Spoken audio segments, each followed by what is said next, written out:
नमस्कार दोस्तों, स्वागत है आपका एग्ज़ाम वॉरियर के यूट्यूब चैनल पर। तो जैसा कि आप सभी जानते हो, कंप्यूटर लैंग्वेजेस की हमने एमसीक्यूज़ की सीरीज़ शुरू की है।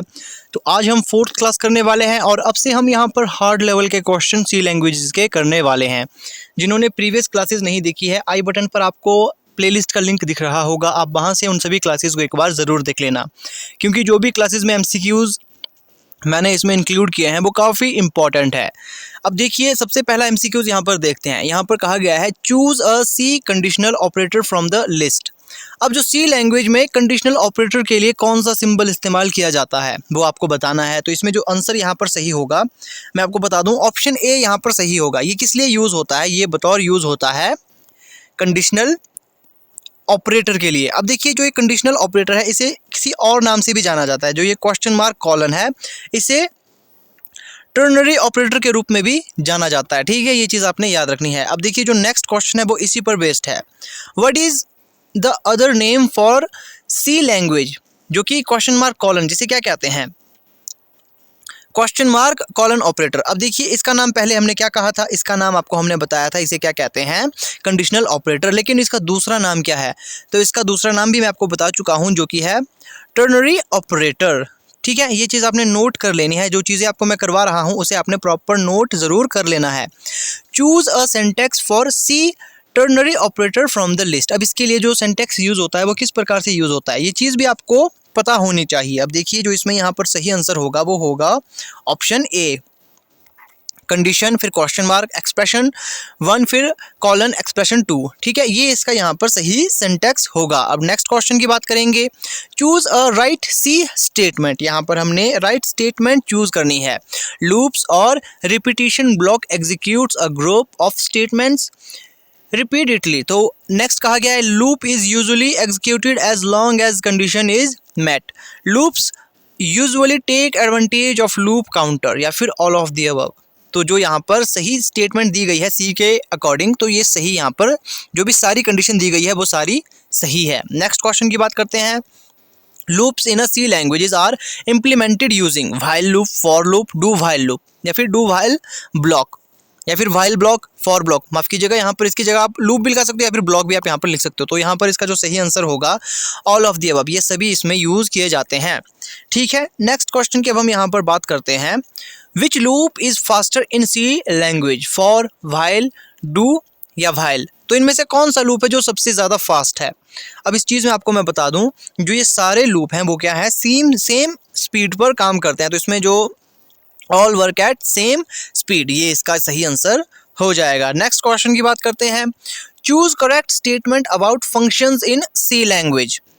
तो कौन सा स्टेटमेंट यहाँ पर सही कहा गया है? A function is a group of C statements which can be reused any number of times. Every function has a return type. Every function may not return a value, may not return a value, या फिर ये, या फिर all of the above. तो जो भी statement यहाँ पर दी गई थी वो सभी सही है। तो डी ऑप्शन यहाँ पर सही हो जाएगा। इसे आपने नोट जरूर कर लेना है, क्योंकि ज़्यादातर क्वेश्चन स्टेटमेंट से पूछे जाते हैं। अब नेक्स्ट क्वेश्चन की बात करेंगे। Choose a correct statement about C language functions.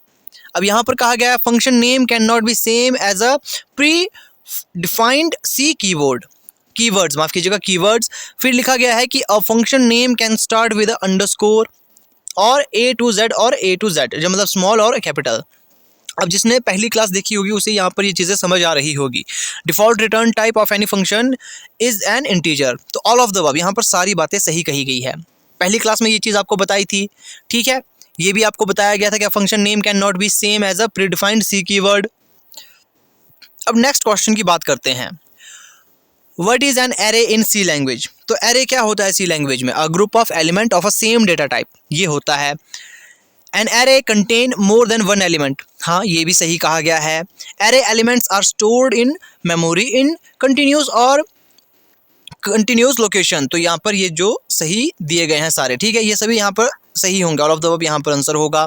Next question की बात करते हैं। Choose a correct statement about C language arrays. इसमें भी हमने करेक्ट स्टेटमेंट बताना है। An array address is the address of first element of array itself, या ये होता है, या फिर नीचे कहा गया an array size must be declared if not initialized immediately.